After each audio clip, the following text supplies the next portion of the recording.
Friends, welcome to academic zone. आज हम लोग का टॉपिक क्या है? आज हम लोग का टॉपिक है फॉर्म्स ऑफ पावर शेयरिंग। ये जो पावर शेयरिंग चैप्टर हमने स्टार्ट किया था, सबसे पहले हम लोगों ने केस स्टडी की थी अबाउट बेल्जियम एंड श्रीलंका। उसमें हम लोग ने उसके एथनिक कॉम्पोजिशन को जाना था and later we got to know about कि what they have done, they have share the power और नॉट। तो हम लोग जो जाने वो ये था कि बेल्जियम ने पावर शेयर किया था, that was very impressive and it is been appreciated by all.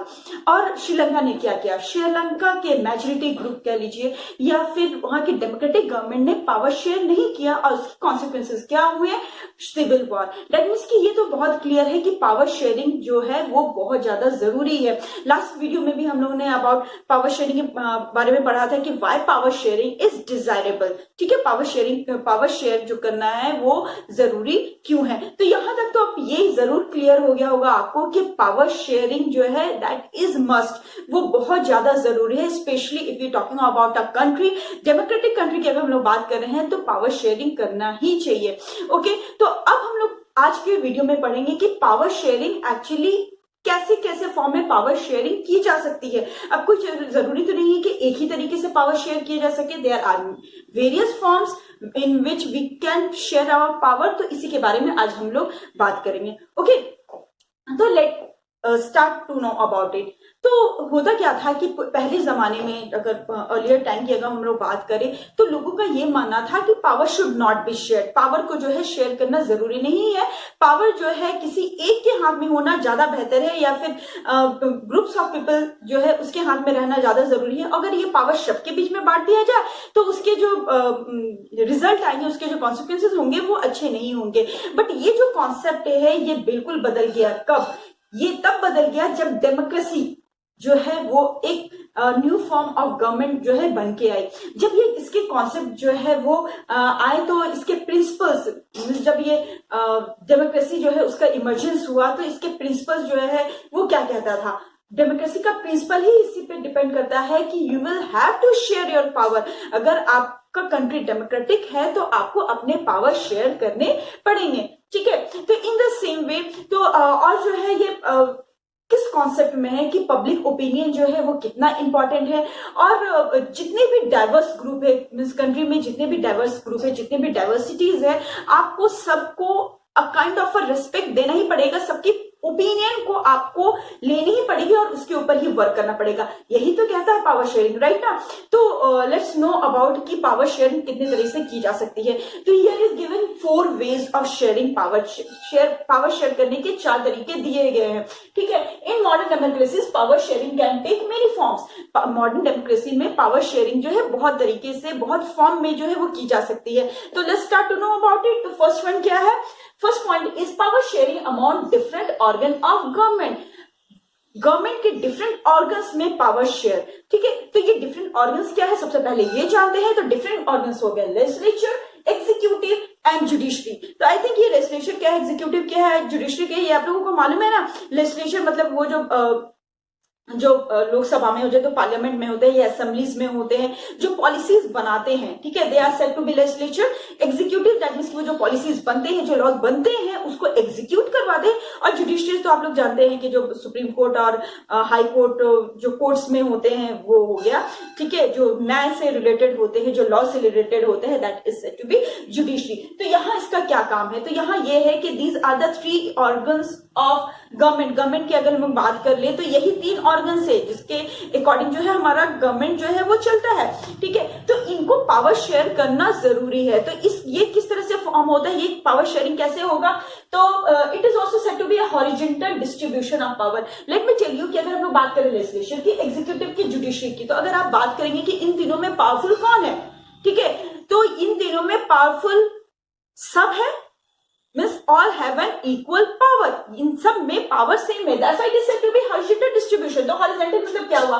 This is said to be the horizontal line। ठीक है, तो ये तीनों जो है एक ही लाइन में खड़े हैं। एक ही लाइन में खड़े होने का मतलब है कि they have an equal power। ठीक है, और इक्वल पावर होने की वजह से इसका बेनिफिट ये होता है कि सब सब कोई एक दूसरे की पावर को चेक कर सकते हैं। अगर लेजिस्लेचर में कोई मिस्टेक होता है तो उसको जुडिशरी और एग्जीक्यूटिव जो है चेक करते हैं। एग्जीक्यूटिव में अगर कोई प्रॉब्लम है, एग्जीक्यूटिव जो है अगर वो गलत निकल जाते हैं तो उसमें लेजिस्लेचर वर्क करता है और जुडिशरी वर्क करता है। और जुडिशरी जिसके जो अगर हम लोग बोल दें चीफ जस्टिस या सुप्रीम कोर्ट के जो वकील होते हैं उनको कौन अपॉइंट करता है, एग्जीक्यूटिव से अपॉइंट करते हैं। तो दैट मीन्स कि जब ये एक बार अपॉइंट कर देते हैं तो जुडिशरी जो है, जो चीफ जस्टिस होते हैं वो एग्जीक्यूटिव के भी नहीं सुनते हैं। दैट मीन्स ऐसा नहीं कि वो अपॉइंट कर दिए तो वो उसके अंडर में आ गए, राइट, वो एग्जीक्यूटिव को भी चेक करते हैं। दैट मीन्स कि ये क्लियर है कि all the three have an equal power, तीनों का पावर इक्वल होता है। और इस तरह से क्या होते रहता है कि they used to check power of each other, सब एक दूसरे के पावर को चेक करते रहते हैं कि कहीं कोई गलत तो नहीं जा रहा है। और इस तरह से क्या होता है, इसका बेनिफिट ये होता है कि बैलेंस बना रहता है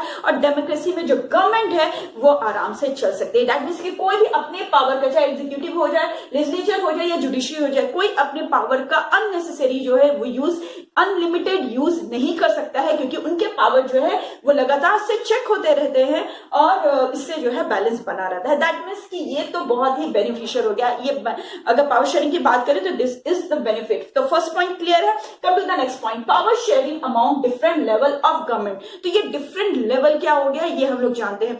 तो डिफरेंट लेवल दैट मीन्स की system of federal government. Federal government आप लोग समझते हैं ना, फेडरल गवर्नमेंट दैट मीन्स एक गवर्नमेंट तो होगी पूरे कंट्री के लिए, that is the central government या यूनियन गवर्नमेंट आप लोग कह सकते हैं, ठीक है। फिर हो गया state government and local government.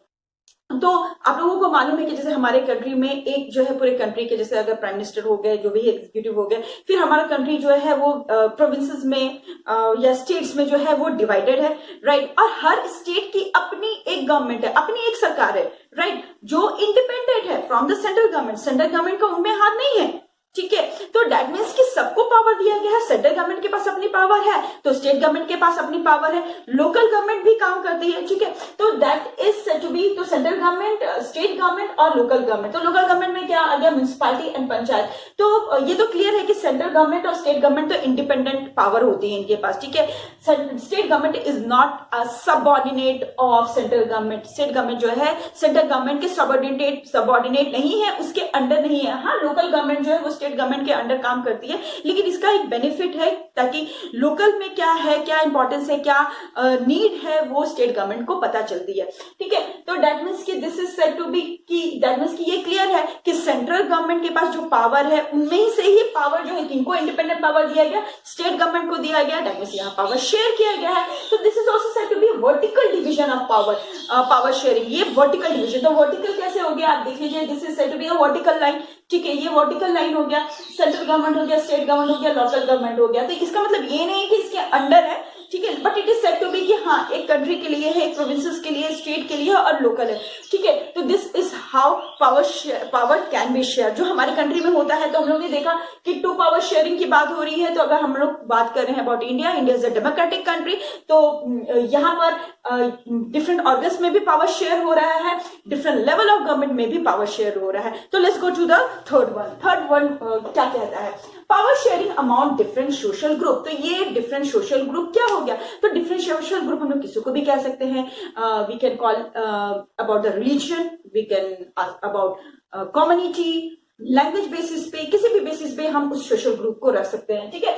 तो इट इज टॉकिंग अब here about the religious and linguistic group. Linguistic समझते हैं ना कि जो लैंग्वेज से रिलेटेड, लिंग्विस्टिक मतलब क्या होता है, लैंग्वेज, ठीक है। तो रिलीजियस और लिंग्विस्टिक ग्रुप में जो है वो पावर शेयर होना, तो ये कैसे हो सकता है, इज द परफेक्ट एग्जांपल। क्योंकि वहां की जो कम्युनिटी गवर्नमेंट थी, कम्युनिटी गवर्नमेंट क्या संभालती थी, कम्युनिटी गवर्नमेंट जो है वहां के कल्चर, वहां के एजुकेशन या फिर लिंग्विस्टिक मैटर्स को जो है संभालती थी। तो यहाँ क्लियर है कि वहां की गवर्नमेंट ने ये पावर शेयर किया था कि इसमें से जो भी इस फील्ड में जो भी मैटर्स आएंगे, एजुकेशन से रिलेटेड, कल्चर से रिलेटेड या लैंग्वेज से रिलेटेड जो भी मैटर आएंगे, ये कौन देखेगी, कम्युनिटी गवर्नमेंट देखेगी। ये चाहे तो सेंट्रल गवर्नमेंट या जो रीजनल गवर्नमेंट थे वो भी देख सकते थे, लेकिन power has been shared in Belgium. तभी तो लोग इतने इन्फ्लुएंस्ड हैं उनसे, और या इतना इम्प्रेस जो थे उनको अप्रिशिएट किया गया था फॉर दैट, ठीक है। तो community government is the perfect example. अगर हम लोग बात करें अपने कंट्री की, या फिर जो हमारे कंट्री का कॉन्स्टिट्यूशन फॉर्म हुआ है, तो उसमें भी जो है इस बात का काफी ध्यान रखा गया कि जो बैकवर्ड क्लास है, जो कमजोर, जो वीकर सेक्शन है, ठीक है, उनके लिए जो है वो प्रोविजन बने और वो लोग के हाथ में भी पावर आए,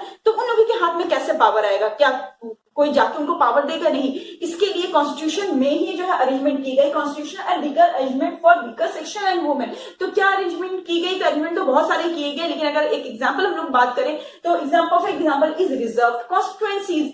हमारे कंट्री में जो है बहुत सारे constitution, countries divided into various constituencies. जब इलेक्शंस होते हैं असेंबली के या जो लोकसभा के जो है इलेक्शंस होते हैं, तब उसी कॉन्स्टिट्यूएंसीज से जो है डिफरेंट पॉलिटिकल पार्टीज के कैंडिडेट जो है वो खड़े होते हैं। तो हमारी कंट्री में बहुत सारे कॉन्स्टिट्यूएंसीज जो है वो रिजर्व है।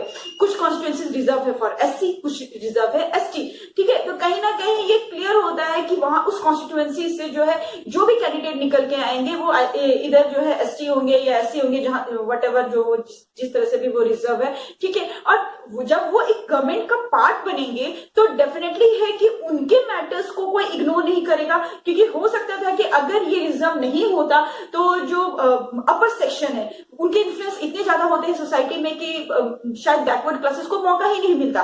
ठीक है, तो जब मौका ही नहीं मिलता है तो उनके जो ग्रेवियंसेस है या उनके जो प्रॉब्लम्स है वो कौन सुनता, राइट? तो I think this is the perfect arrangement, और ये क्लियर होता है कि इस तरह से भी जो है वो पावर शेयर की जा सकती है, which will be very beneficial for any democratic country. What is the last way of power sharing? तो लास्ट फॉर्म जो है वो पावर शेयरिंग का, power sharing among political parties, pressure groups and movement. तो ये पॉलिटिकल पार्टीज तो समझ रहे होंगे, ये प्रेशर ग्रुप एंड मूवमेंट्स क्या है। तो आपके बुक में जो है एक फुल फ्लेज एक चैप्टर है जिसमें आप बहुत अच्छे से समझ पाएंगे। ठीक है, अभी भी आप थोड़ा सा मैं समझा देती हूँ कि अगर हम लोग डेमोक्रेटिक कंट्री की बात करें तो पॉलिटिकल पार्टी इसमें जो है बहुत इंपॉर्टेंट रोल प्ले करते हैं, क्योंकि पॉलिटिकल पार्टी ही एक है जो एक के हाथ में पावर नहीं रहने देते हैं। वो कैसे कि मान लीजिए कि अभी जो पॉलिटिकल पार्टी जो है वो फॉर्म में, ठीक है, तो क्या ये जरूरी है कि ये फॉर एवर फॉर्म में हो गई, क्या फॉर एवर इनकी गवर्नमेंट बन गई? क्या नहीं, ऐसा तो नहीं है। एवरी 5 years जो है चांसेस हो जाते हैं कि इनकी कुर्सी चली जाए। ठीक है, और दूसरे पॉलिटिकल पार्टीज जो है वो गवर्नमेंट फॉर्म कर ले। ठीक है, तो कहीं ना कहीं एक कंपटीशन जो है वो लगा रहता है। तो जो फॉर्म में है, जो अभी गवर्नमेंट फॉर्म किए हुए हैं, ठीक है, वो अच्छे काम इसलिए करेंगे ताकि उनकी कुर्सी उनके हाथ से नहीं जाए। एंड जो अनदर पॉलिटिकल पार्टीज जो है वो लगे रहती है कि जो सेक्शंस है, जो डिफरेंट सेक्शंस, जो डाइवर्स ग्रुप है ऑफ कंट्री, उनको सपोर्ट करे, उनके मैटर्स को जो है वो उनको इजी करवाए ताकि उनको भी चांस मिले गवर्नमेंट फॉर्म करने का। ठीक है, तो पॉलिटिकल पार्टीज को जो है, different political parties represent different ideology. हर एक पॉलिटिकल पार्टी की अपनी आइडियोलॉजी होती है, अपने प्रिंसिपल्स होते हैं, और कहीं ना कहीं वो डिफरेंट सोशल ग्रुप को सपोर्ट करते हैं, और सपोर्ट करने का फायदा सोशल ग्रुप को होता है ताकि उनके मैटर्स को जो है वो रेज किया जाता है। ठीक है, तो इससे क्या होता है कि अगर डेमोक्रेटिक गवर्नमेंट की बात कर ले तो यहाँ पर कई बार ऐसा होता है कि दो पार्टी जो है मिलकर अलायंस फॉर्म कर लेते हैं। ठीक है, जब इलेक्शंस होते हैं तो वो अलायंस फॉर्म कर लेते हैं, और जब अगर वो जीत जाते हैं वो अलायंस जो है वो अगर जीत जाती है तो वो लोग कोलिजन गवर्नमेंट फॉर्म करते हैं। दैट मीन्स कि कहीं ना कहीं ये लोग शेयर करके जो है डिफरेंट सोशल ग्रुप को जो है वो सपोर्ट करते हैं, राइट? तो यहाँ पर कहीं ना कहीं सोशल ग्रुप इनडायरेक्ट वे में जो है वो वर्क कर रहे हैं। ठीक है, now it is about the interest group, या फिर हम लोग प्रेशर ग्रुप की बात करें तो ये इंटरेस्ट ग्रुप, प्रेशर ग्रुप क्या है?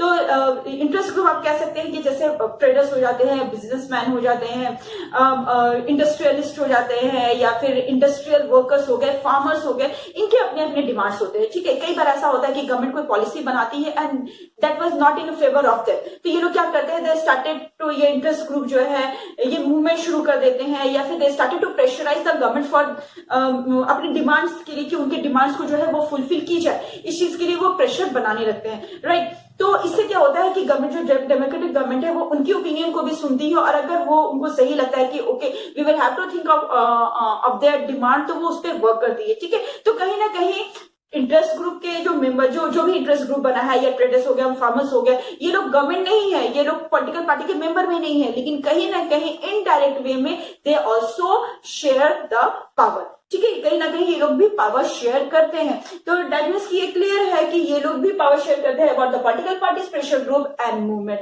ठीक है, तो these are the different forms in which the power can be shared, ठीक है, तो बहुत और भी बहुत तरीके हैं जिससे पावर शेयर किया जा सकता है, this is the important one. और लेट मी टेल यू कि ये टॉपिक जो है आपके क्वेश्चंस के लिए काफी इंपॉर्टेंट है, क्वेश्चंस इससे आते ही आते हैं, ठीक है, तो आप इससे बहुत अच्छे से प्रिपेयर करें। शॉर्ट क्वेश्चंस तो बहुत सारे बन सकते हैं, आप लाइन वाइज जो उसको थॉरो रीडिंग करेंगे तो आपके जो 1 मार्क्स के क्वेश्चन है वो इजिली जो है शॉर्ट आउट हो जाएगा और आप उसे अच्छे से प्रिपेयर कर सकते हैं। और अगर लॉन्ग क्वेश्चन की बात करें तो what are the different forms of power sharing, ये तो सबसे अच्छा क्वेश्चन है। और different form of power sharing जो है आपके पास टॉपिक है, आप उसे सब टॉपिक बना के जो है उसको डिस्क्राइब कर सकते हैं और आपका एक बहुत अच्छा आंसर प्रिपेयर हो जाएगा, ठीक है। तो you will have to go through this is very important question, बहुत इंपॉर्टेंट टॉपिक भी है। ओके देन, तो this is the last topic of this power sharing chapter. तो नेक्स्ट वीडियो में हम लोग बात करेंगे, स्टार्ट करेंगे कोई नया चैप्टर। Okay then.